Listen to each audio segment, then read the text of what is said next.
Welcome back to the Grit.org YouTube channel. Today I'm here at Principal Financial in Jacksonville meeting with a couple young financial entrepreneurs, and we're going to talk a little bit about how they broke into their career and advice for other young professionals. So I'm here with Jacob Fucito from Life Aligned Financial. Jacob? Kobe, thanks for having me on. Absolutely. Glad we can make this happen. We've got a little bit of an interview coming with Paul here in a little bit. It was awesome to meet him, and we immediately hit it off. He told me that you were a guy I had to meet. So we're going to talk a lot about, personal development, professional development, how you got to where you're at in your career today, and also just advice you have for the young people. So to start us off, go ahead and tell us what motivated you to start your career in finance, and how did you decide on this field? So it's an interesting story. When I moved down here, and I moved down here when I was 16, kind of looking for a job, didn't know what I wanted to do, and applied for an insurance company, Bankers Life. Went in, did the whole interview process. They found out I was 16 and basically said, yeah, we can't hire you, but come back when you're 18. So I finished my last 2 years of high school down here, and it's kind of like I didn't know what I wanted to do just in life in general. Didn't want to go to college. I've heard people graduate with a degree and they don't have to work in it. Didn't want to spin my wheels. So I told myself, you know what? I'm going to try this, see how it works out. So I graduated in December, started in insurance, and it just turned out really well. Enjoyed doing it, enjoyed the freedom it gave me. My paycheck was based on what I did, what my work was, and that evolved into them endorsing me to be a financial advisor. Still wasn't sure. It's like, all right, this is the next step in this industry. Went into it, really enjoyed being in finance, working with clients, and that really is kind of how I evolved to being here. Just kept kind of pushing forward, met the right people, built some good relationships, and really decided, this is where I'm supposed to be.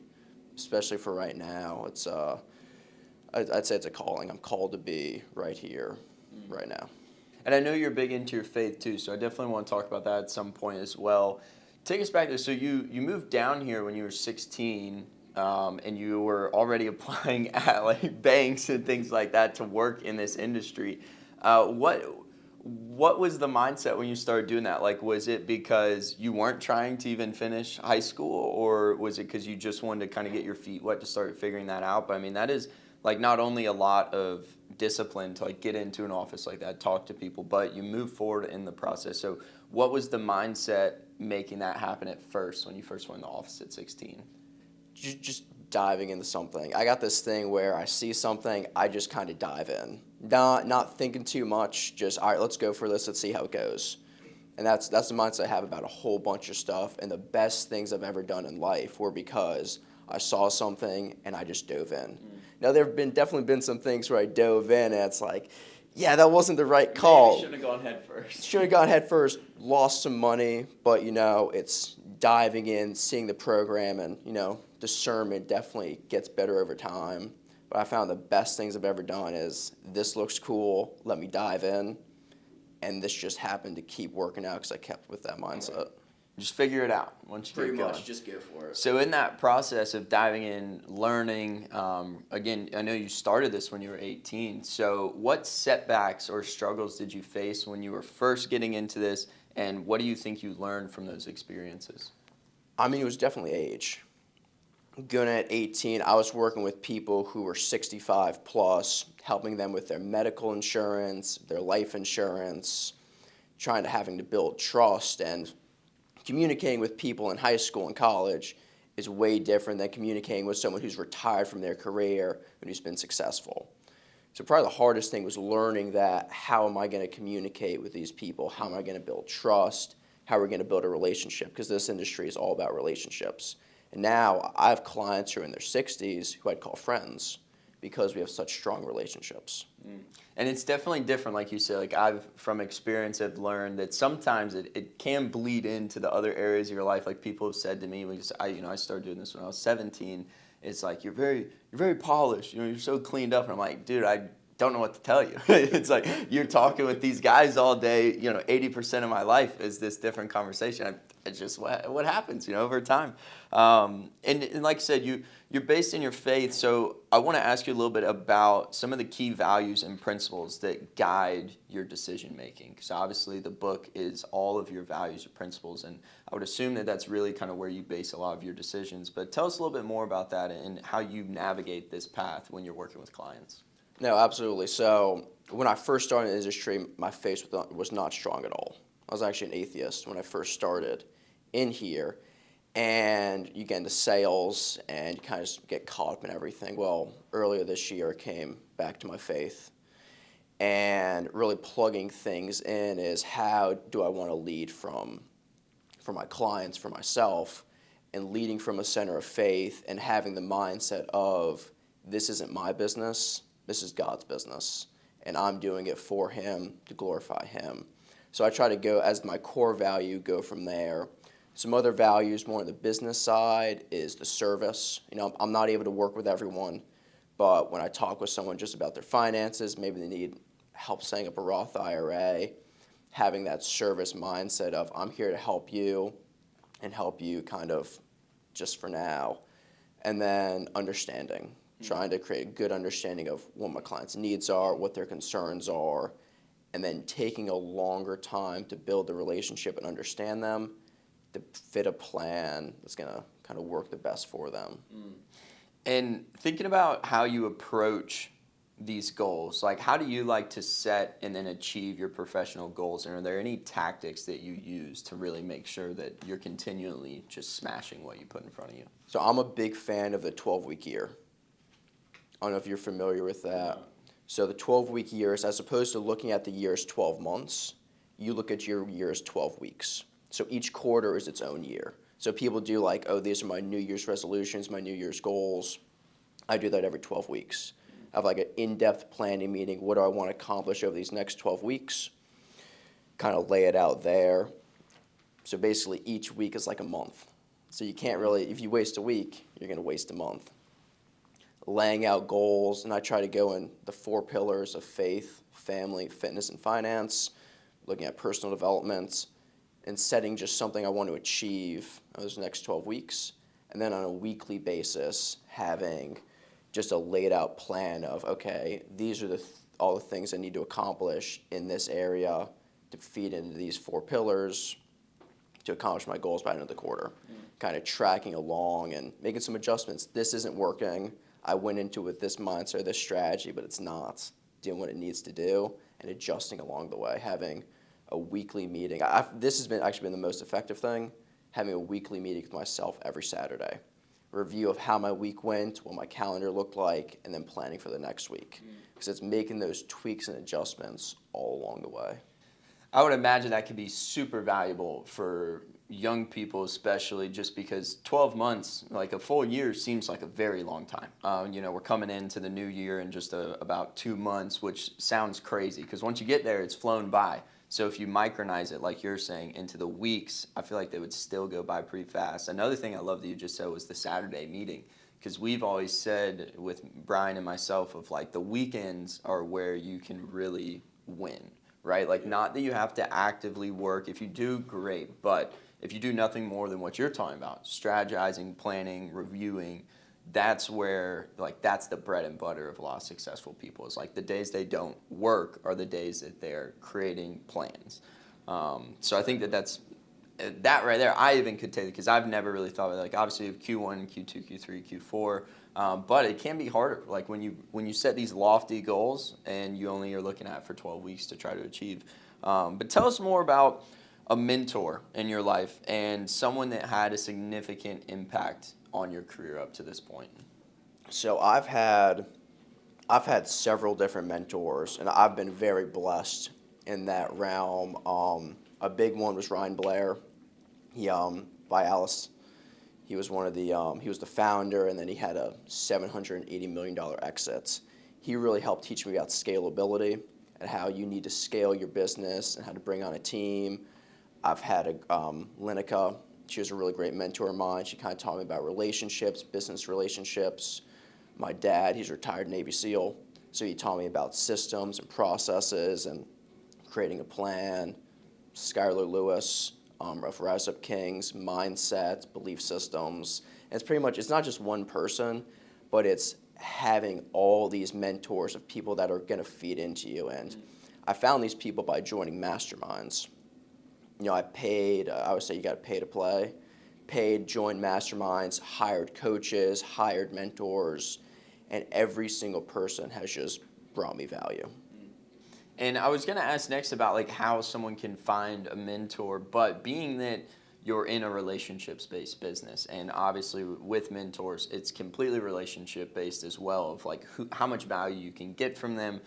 Tell us a little bit about building relationships and maybe some of the things that you learned from your mentors and how people can cultivate relationships and ultimately always make it a win-win at the end of the day, because I feel like that's where the best relationships are, is when it's a dual exchange of value.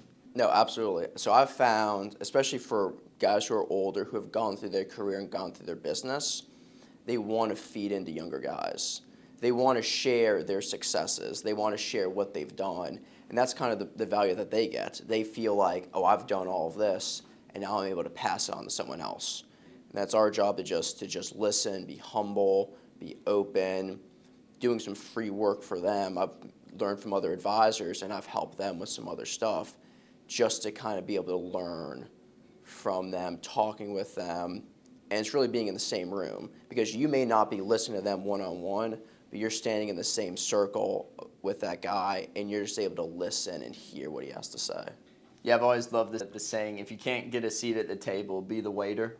And I think that most people don't want to be the waiter, right? They don't want to be the guy in the trenches doing the dirty work just to try to get their foot in the door.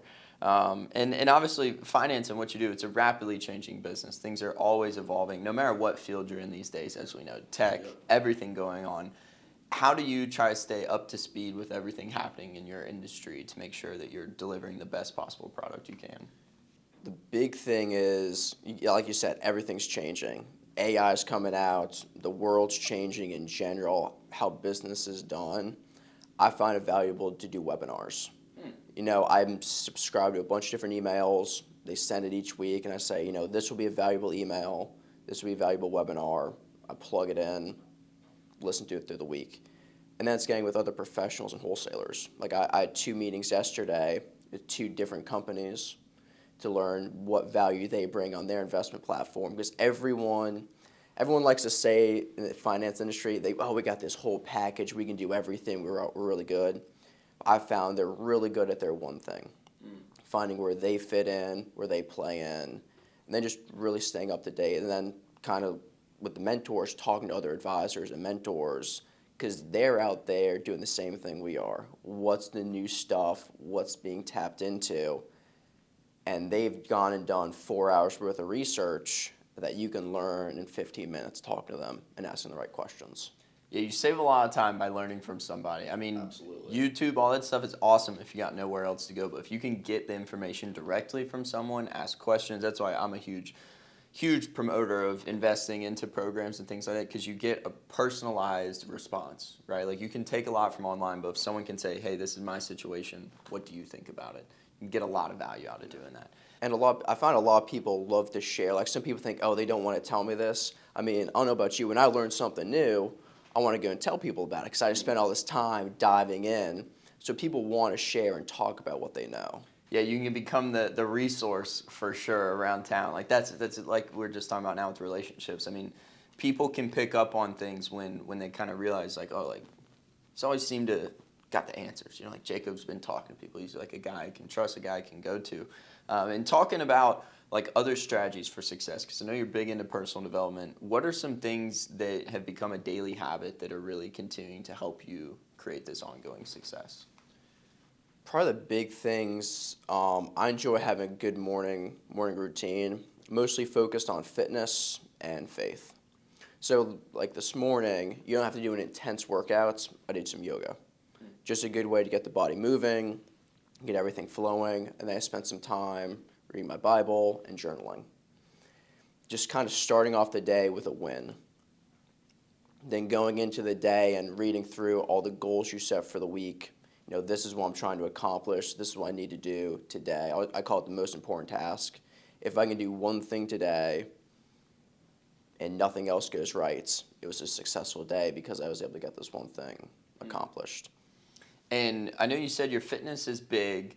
I've been told by Paul that you're into meditating a lot as well. And I don't know if you've delved into like, ice baths, like cold therapy, breath work, kind of all goes hand in hand in a sense with meditation. Do you feel like practicing those sort of things mentally, like what do you think it does for you personally through like your meditation, or if it was breath work or even yoga, again, kind of a very meditative exercise in the morning?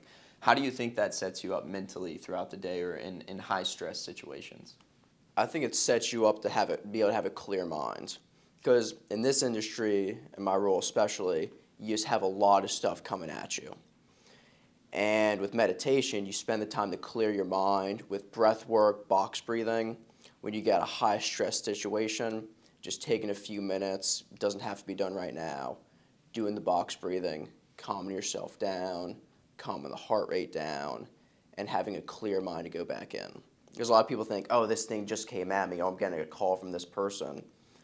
Take a second, clear your head, set your states. That's a big thing, where meditation helps us setting your states. Before you go into a big meeting, before you talk to someone, setting a calm state to be able to go in there with a clear head and be ready to go. And what would be your number one piece of advice for other young professionals starting their career? I'd probably say the biggest thing, and this isn't to sound like negative, but you gotta realize that 90% of businesses fail. It's just how it works out in the first few years, and going into that knowing, I'm gonna have to push to be that 10% because you will succeed, and having it as failure is not an option. I'm gonna have to push hard and work hard, and I'm not gonna fail. Because I firmly believe if you're in America and you start a business, that may not be the business that works out, but there will be a business that you do that will be successful if you keep pushing and have an abundance mindset. There's enough business out there, especially right now. There's a shortage of almost every industry and everyone. If you have an abundance mindset of there's enough business out there for me, there are enough clients out there for me to meet, I found that's been huge for me because I used to have a scarcity mindset of, I lost that, I'm not going to get this. Now it's something may not go my way, there's more to come. The world and everything's abundant. Well, just like we've been talking about, if you're thinking that, usually too, it's going to come back to you, like all the time. If someone ever says to me, like, well, what if that doesn't work out? It's like, whoa, don't say that. Like, what do you mean if it doesn't work out? I don't have an answer for you. It's got to work out. There's no alternative. So mindset obviously is a huge game player, right? Like I think when you really put this together from what we've talked about, it's like it's your network, it's your mindset, your daily habits really is where someone can win. To close out though, I want to ask you mainly something obviously that aligns with what we do. Of course, what does grit mean to you? And then also, how do you think grit is used in your day-to-day life to create more success in business? When I hear grit, I think of persistence in the face of failure. There's a story from Napoleon Hill of a gold miner who bought a gold mine, and they dug and they dug and they dug and they spent months digging and digging to nothing. Ended up selling the mine. They thought they failed. The person who bought it went and digged, and in their first week they struck gold, hundreds of millions of dollars worth of gold. And that's what really is. You can't give up. As long as you keep pushing through, you're going to get hit and hit and hit and hit. Well, that just means you're that much closer to succeeding. You fail 1,000 times, well, you're narrowing down how many more times you can fail to truly win. And that's what I feel like grit is, to just keep pushing in the face of adversity.